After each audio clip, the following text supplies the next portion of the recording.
बिस्मिल्लाहिर्रहमानिर्रहीम। अस्सलाम वालेकुम। 8171 वेब पोर्टल कब तक अपडेट होगा? नोटिफिकेशन जारी हो चुका है।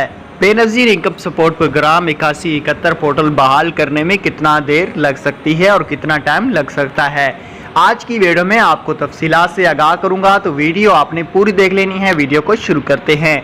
उससे पहले अगर आप हमारे YouTube चैनल पर नए आए हैं तो हमारे YouTube चैनल को सब्सक्राइब कीजिएगा और साथ में बेल आइकन को भी ज़रूर प्रेस कीजिएगा कि बर वक्त हमारी वीडियो आपको YouTube पे देखने को मिलती नहीं।